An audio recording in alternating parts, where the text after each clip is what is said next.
弟兄姊妹平安，今天是2022年1月22号。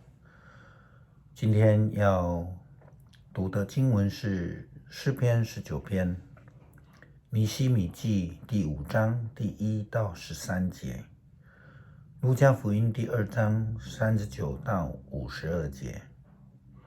今天要分享的主题是难题。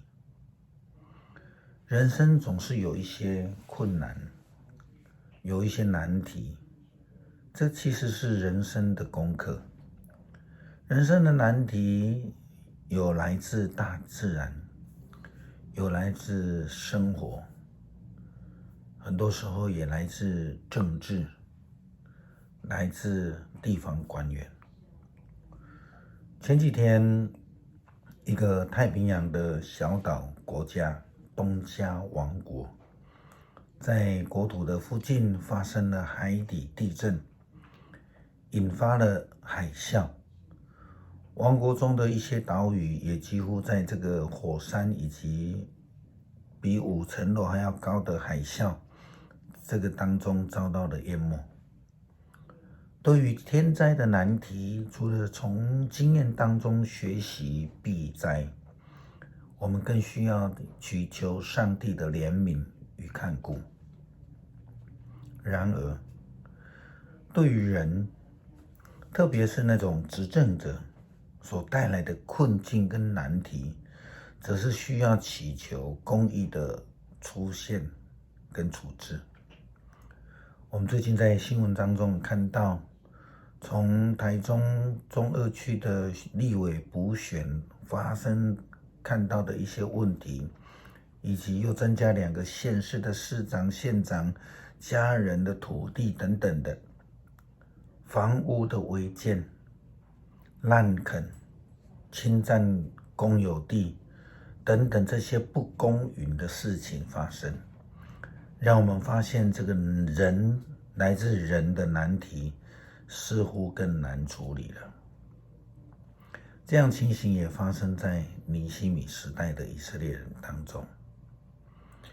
昨天我们谈论到了尼希米先知他的勇气，虽然在生活上面他是成为皇帝的施酒长，但是愿意向敌对的统治者恳求这个恩典，然后让他能够回去重建代表着以色列国精神的那个耶路撒冷圣城，其实又是另外一回事。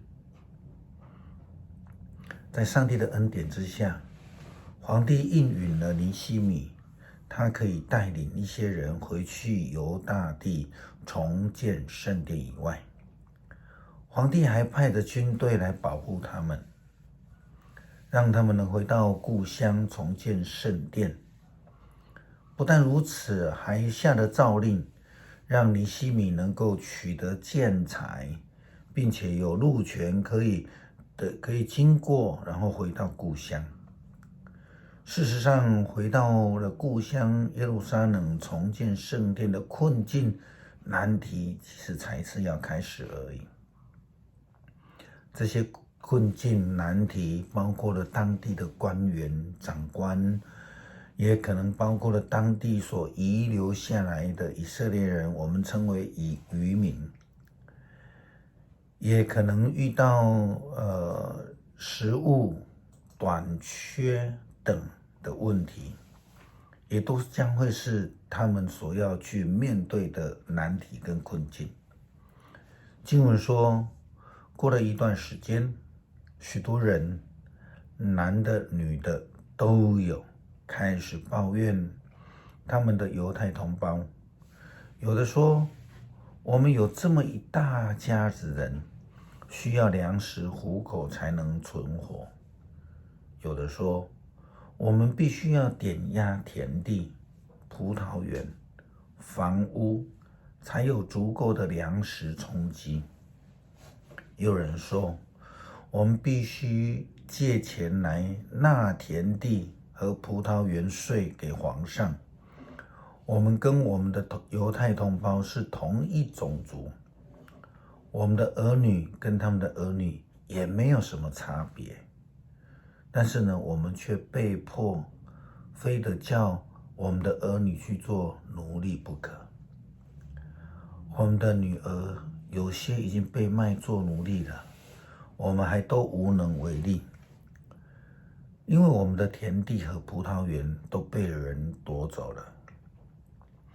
这样的抱怨纷争的情形，其实是发生在这些重建圣殿的人身上，是否是合宜呢？当然，这些的纷争来源，这些人制造的纷争，他们是没有这样的思考，甚至他们认为这是应该的。有些人在这个当中被迫还变卖了家产，甚至卖儿女，为了要缴税。对于当时候的以色列人而言，这些做法可能都是在他们的生活里面，他们认为唯一可以解决困境难处的一个方法，所以他们一面做却一面抱怨。但是我们也知道，抱怨并不是真正解决或是面对难题的一个态度跟生活的方式。尼希米这样对当时候的长官说：我听到他们的哀叹和抱怨，很是生气，决定要解决这个事。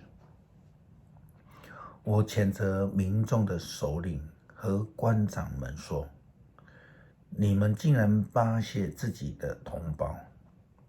我聚集群众开会来处理这个问题，对他们说：我们曾经尽最大的努力赎回那些不得已卖身给外族的犹太弟兄，现在你们竟强迫弟兄出卖自己给你们，给自己的犹太同胞。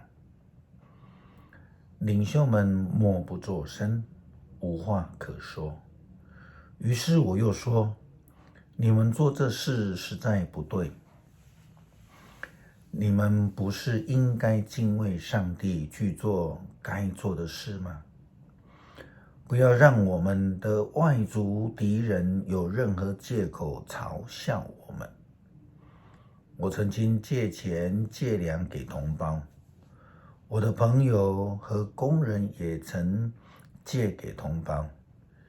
现在我要把所有的债权一笔勾销，取消他们所欠的一切债务，无论是钱或是粮，是酒或是油，都不要他们来还。要立刻把他们点押的田地、葡萄园、橄榄园和房屋还给他们。这些都是不公义的事情与做法，而且是做在自己的同胞的身上。上帝的仆人应该要像尼希米一样，对于不公义的事件要公开的谈论，并且提醒，甚至指责他们的不对。不但如此，更要求他们信守誓约，不再欺压人民。难题有时候是人自己找来的。最近读到一篇文章，有一对年轻的夫妇，他们从小学就认识热爱，然后一直到结婚之后有了6个孩子。当太太在怀第6胎的时候，发现确诊了武汉肺炎，因此让她的身体不舒服，感到肺部的疼痛、胀闷不舒服。生产之后，她很努力来保持这个 baby 的生命。那在生产之后，这位年轻的妈妈因为武汉肺炎的关系去世了。后来先生表示，他们全家都没有接受疫苗，是因为宗教的教导，所以他们拒绝疫苗，也导致太太得病离开。在太太去世之后，先生决定遵照太太的遗愿，带着全家的孩子去接受疫苗。其实上帝时常给我们盼望，也给了我们一些的方法去避免人生所遇到的难题，就像疫苗跟武汉肺炎一样。但是很多时候却因为错误的认知跟教导，导致我们落入了困境，甚至丧失了生命。所以如何抉择却是人生一个很大的难题。如何以上帝的智慧来思考，就变得非常重要。如同耶稣基督他留在耶路撒冷跟经学士们的对话一样，大家都被他的智慧给吓到了，因为他有着上帝的智慧。圣经告诉我们，耶稣的身体和智慧一起增长，深得上帝和人的喜爱。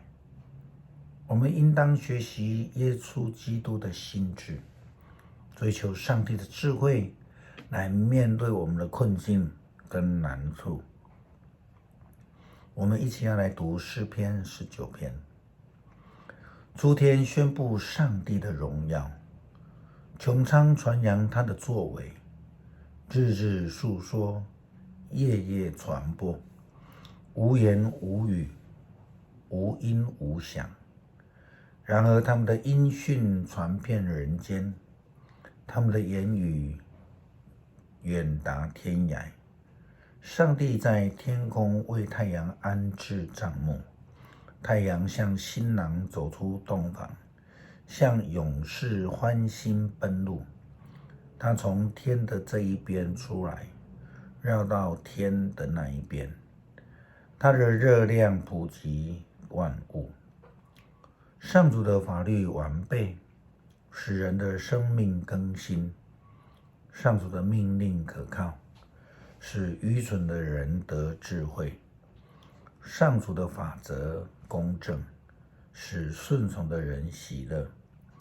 上主的训诲透彻，使人的心眼明亮。上主的规范纯真，永远留存。上主的判断准确，始终公道。他们比金子可贵，胜过最精纯的金子。他们比蜂蜜甘甜，胜过最纯净的蜂蜜。这一切使你的仆人深受警惕，仆人谨守，获益无穷。谁能看见自己的过错呢？求你宽恕我无意的过失，求你使我不至于故意犯罪，不容许罪恶支配我，这样我就能成为无可指责的人，免犯悖逆重罪。上主，我的避难所，我的救赎者啊，愿我的言语，我的心思都蒙你悦纳。我们先祷告。慈爱的天父，我们恳求你赐给我们属天之智慧，让我们能够以你的智慧的眼光来看我们的生活以及所遇见的难题，使我们愿意依靠你，不是靠自己的蛮力。求主看顾帮助我们。祷告感谢是奉主耶稣基督的名求，阿们。